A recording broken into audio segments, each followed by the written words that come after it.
இன்றிரவு ஒரு கேள்வி.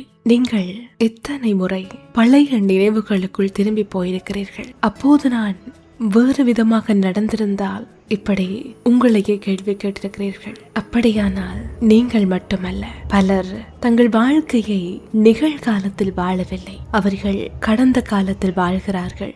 நடந்துவிட்ட ஒரு விஷயத்தை நீங்கள் இன்னும் நினைத்து கொண்டே இருக்கிறீர்களா? ஒரு மிஸ்டேக், ஒரு ஹார்ட் பிரேக், ஒரு மிஸ்ட் ஆப்பர்ச்சுனிட்டி, ஏன் சில மெமரிஸ் எங்களை விடாமல் துரத்துகின்றன.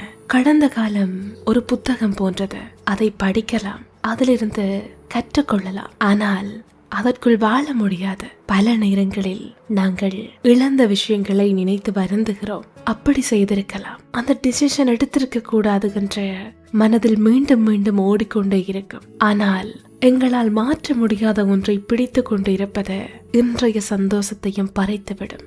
சைக்காலஜியில் இதை ரூமினேஷன் என்பார்கள். அதாவது கடந்த நிகழ்வுகளை தொடர்ந்து நினைத்து கொண்டிருப்பது.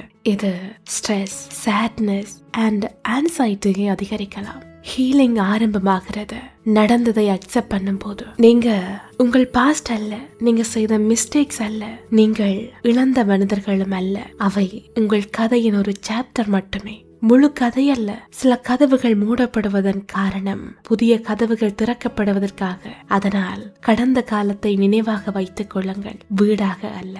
உங்களிடம் இந்த கேள்வியை கேட்டு பாருங்கள், நான் இன்னும் நேற்று நடந்ததை சுமந்து கொண்டிருக்கிறேனா?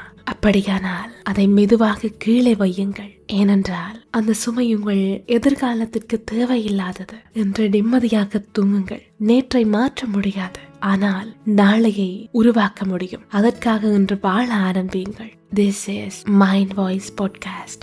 Don't live in yesterday. Your life is happening today.